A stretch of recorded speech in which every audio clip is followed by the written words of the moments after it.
voilà, le système entre potes, une vidéo les amis où on va débriefer le match Valenciennes-Auxerre, comme vous savez c'est le club de ma ville. Il y a des choses à dire sur ce match, j'ai pu me déplacer, je vais peut-être me déplacer au troisième match, à domicile en tout cas le deuxième match à domicile, et le troisième match de la journée de Ligue 2. Il n'y aura pas forcément un débrief de tous les matchs de Valenciennes, mais je vais essayer d'en couvrir la plupart. Et il y a des choses à dire.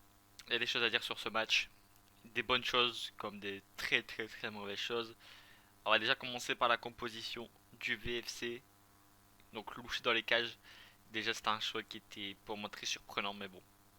Après, défense, on a Linguet, Taylor Moore, Boitou, Kufo. Milieu de terrain, Kaba, Masson. Les milieux offensifs et les ailiers, Kalaï, Boudra, Bouzoutaou, Hugo Bonnet en attaque. Côté Auxerrois, Donovan Léon qui était très très très fort. Franchement, incroyable.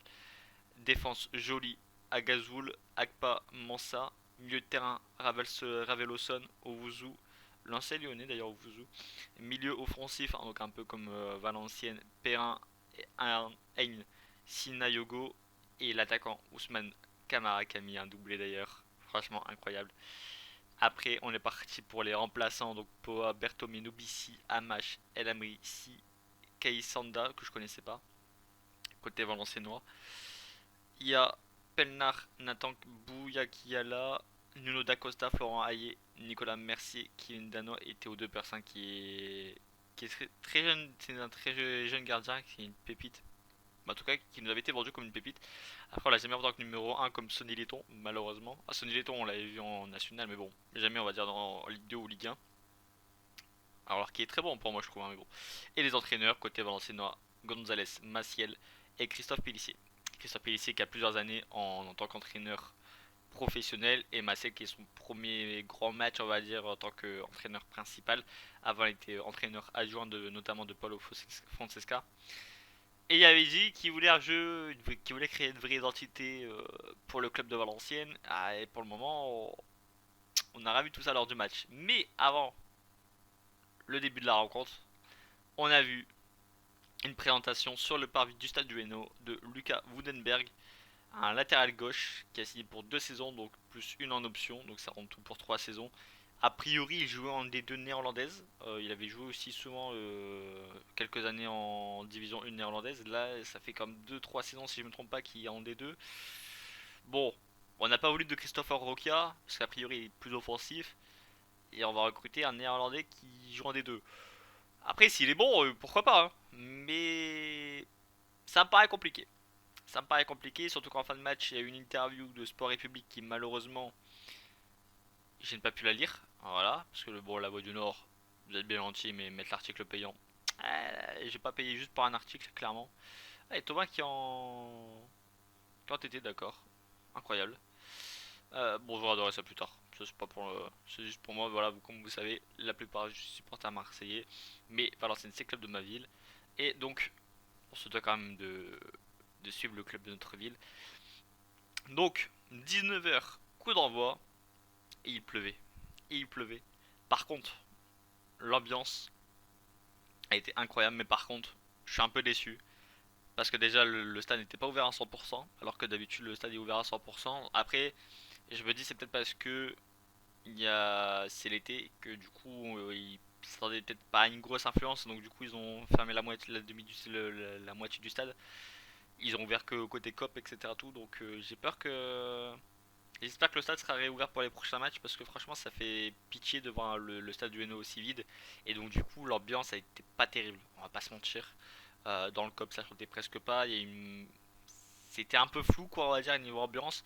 Alors que c'est dommage parce qu'on a tous vu lors des derniers matchs à domicile la saison dernière de Valenciennes que l'ambiance si le stade était ouvert à 100%, le stade il y a moyen d'avoir une très très très belle ambiance malgré tout.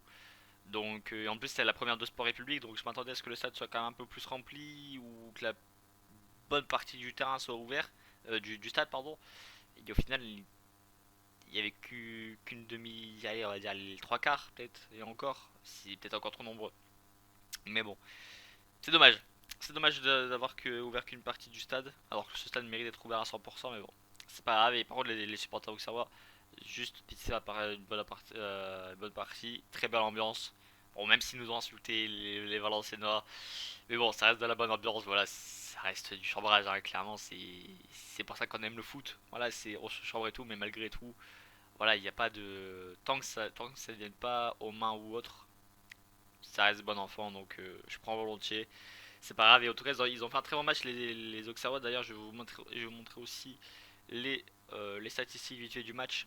Donc voilà, 12 tirs pour Valenciennes. Il y a quand même eu 12 tirs, alors que pourtant, je me rappelais pas beaucoup de tirs côté Valenciennois. 19 tirs côté Auxerrois. Donc après, Auxerre qui viennent de Ligue 1, il faut le rappeler aussi. Tirs cadrés, 5 tirs cadrés côté Valenciennois, 6 pour Auxerre. Dont 2, on va revenir à peu près à cette stat là à la fin du truc.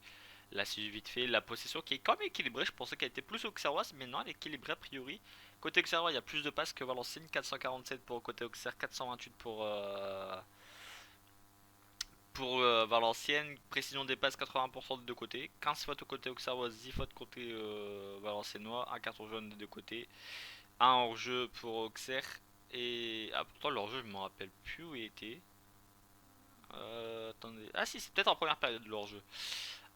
Et 6 corners côté Valenciennois et 7 corners côté Auxerrois. Il y a eu de l'action, clairement, sur ce match. On s'est pas ennuyé.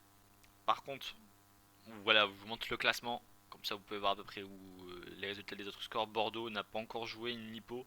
Alors, je comprends pas pourquoi Bordeaux est dernier et Pau 13ème. Ils auraient dû mettre équilibré, mais bon, bref, c'est un petit autre. Un petit détail. Ah, ah oui, c'est parce qu'ils ont moins en points. D'accord, c'est pour le débordement qui s'était passé. D'accord, c'est vrai que je me rappelais plus de ça. Donc, malheureusement, je peux pas mettre de vidéo car les vidéos ne sont pas encore sorties sur le site sur YouTube en tout cas. Donc, on va refaire ce petit débrief avec les actions. Donc, franchement, le match était très serré dès les premières minutes. Par contre, 18ème minute, ouverture du score de Ousmane Camara. Si je dis pas de conneries pour la GIA. Clairement, le but il est splendide. Clairement, les Valenciennois sur ce but, bah ils sont nulle part. En fait, sur tous les buts, il n'y a rien en fait. Sur tous les buts, sur tous les buts auxerrois, bah les joueurs valenciennois sont nulle part. Après, il y a eu un coup franc très intéressant. Boutaou le tir, franchement, incroyable le tir. Franchement, je la voyais dedans de Donovan Léon, il sort une parade, mais incroyable. Franchement, top gardien de Donovan Léon. Je pense qu'un club de Ligue 1 pourrait le prendre. Euh, il mériterait.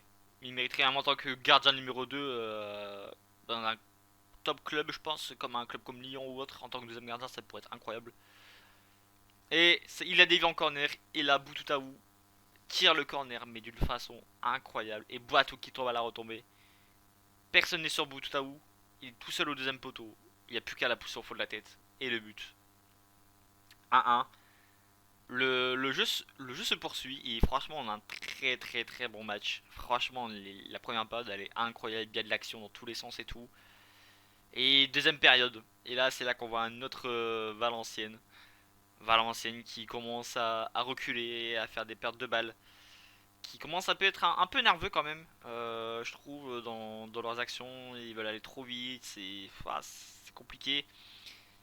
Et là, il y a un corner. Il y a un corner et là c'est là que Valenciennes décroche mentalement. Valenciennes joue le corner, ça part en contre-attaque, il n'y a que deux Valenciennois, Boitou, Taylor Moore et les Auxerrois ils sont au moins 3 ou 4. Et non, les Valenciennois sont 3, il y a un autre défenseur je crois, ou c'était Boudra je crois qui essayait de revenir mais bon voilà quoi, il était Boudra qui avait beaucoup couru etc. tout lors du match. Mais voilà, les Valenciennois qui sont que 3, 4 Auxerrois quand même. Et Boutaou en plus qui suit la course de Taylor Moore qui est quand même assez bizarre quand même ce move alors que justement bah t'es censé courir la passe. En tout cas moi j'estime que le défenseur est censé courir la passe et là il suit la même course que Taylor Moore. Bah malheureusement ça fait but. Ça fait but et franchement c'est débile. Parce que Valenciennes s'ils se prennent pas ce but, c'était pour moi match nul mérité à ce moment là. Et après à partir du but bah malheureusement c'est fini quoi. Il y a Sidney Lambry qui sort contre Berthomier. Non, c'est Kalaï et Boudra qui sortent. Alors Boudra il a fait un excellent match, franchement, mais il était cuit. C'est pour ça qu'il est sorti pour à mon avis. Il y a Sidney Lambry qui rentre et Berthomier. Déjà pour moi, Berthomier il aurait dû être titulaire. Et faire rentrer par exemple Kalaï ou un truc comme ça de deuxième période, ça aurait pu être intéressant. Malheureusement, les choix de l'entraîneur, on en parlera après du choix de l'entraîneur. L'Agia qui tire et ça touche le poteau. Louché, il est. Franchement, je me pose des questions.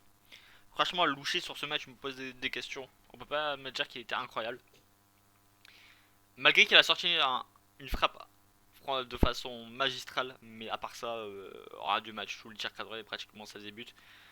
Le quatrième but, et bah, c'est pareil, c'est encore une frappe. Et Louché, nulle part. Et ça touche le poteau et ça fait but.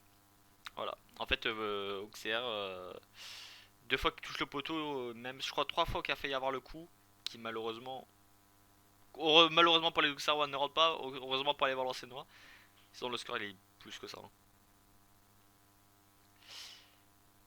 Donc, on va parler des choix de Massel, on va juste reprendre la composition.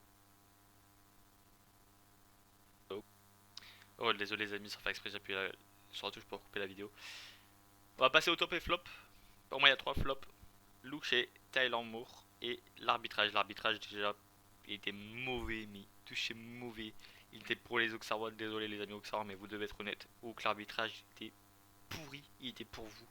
Il y a eu des erreurs d'arbitrage, mais incroyable. C'est dommage qu'il n'y a pas la vidéo parce que sinon, ou le replay du match, parce que sinon j'aurais mis des certains trucs qui, pour moi, aberrants comme erreur. Taylor Moore. Taylor Moore qui est pas rassurant. Euh, on m'a vendu ça comme un bon défenseur. Je me rappelle de son passage avant ce qui était pas ouf. Et on m'a dit que j'avais entendu qu'en Angleterre ça se passait plutôt bien malgré la 3ème division anglaise. Mais franchement pour la Ligue 2 je pense que c'est juste. Après je sais qu'il est nouveau donc c'est peut-être un peu le cas qui prend un peu ses marques et tout. Mais ça reste compliqué je pense à Elan Moore. Et Louché mais toutes les occasions il faisait peur. Franchement Louché mais je comprends même pas pourquoi il a débuté le match. Ça devait être Lassanassi qui aurait dû débuter le match. Lassanassi était monstrueux la saison dernière. Il aurait dû débuter franchement. Je sais pas si c'est parce qu'on veut passer une étape ou autre et je sais pas ce qu'on veut faire de la Sana Diabaté, donc la Senassi, parce qu'il a pris il a changé de nom. Mais Louché, mais c'est catastrophique. Catastrophique, ça aurait dû être la Senassi, mais 100 fois meilleur. Je pense que le 4-1 on se le prenait pas. Peut-être 2-1, peut-être 3-1, mais c'est tout. C'est tout. Là franchement c'est critique. Et du coup on peut mettre Maciel en mitigé. Après, pour moi, en top, bah, Oussama Kamara, clairement. Euh, quoi dire sur lui, franchement, il était incroyable. Gauthier Hein qui était incroyable aussi. Et pour moi, Sofiane Boudra aussi. Boudra qui était incroyable. Et j'ai bien aimé. Boutaou, j'aurais pu le mettre en top. Parce qu'il a fait une passe des tout. Mais malgré tout, ça reste un peu. Il y a quelques choix de dribble qui sont un peu. Qui me font dire, ah, c'est mitigé aussi. Il y a un peu dans le top, mais il y a des actions qu'ils ont fait qui est passé en mitigé. Moi j'apprécie, il y en a ils le critiquent, mais moi j'ai apprécié qu'il faut pareil, il était bon. Masson un peu trop nerveux je trouve, Kaba incroyable. Calais, très bonne rentrée très bon début de match. Bonnet c'est pareil, j'ai trouvé incroyable. Après côté Auxerrois, globalement le 11 Auxerrois il était incroyable, on va pas se mentir. Et pour moi, mettre Berthe en tant que remplaçant, c'est un choix qui est pas mauvais, mais qui est quand même discutable. Et il laisse Amash, c'est encore pour moi d'autant plus discutable. Tu mettais Boutaou et Amash en première période avec Boudra, mais ça pouvait te faire des folies. Et Amash, quand il est rentré, clairement, il avait pas envie. Franchement, il avait pas envie. Mais bon, on verra ce que ça dira pour le deuxième match. En espérant une victoire de Valenciennes. Une 11 à la prochaine. Ciao.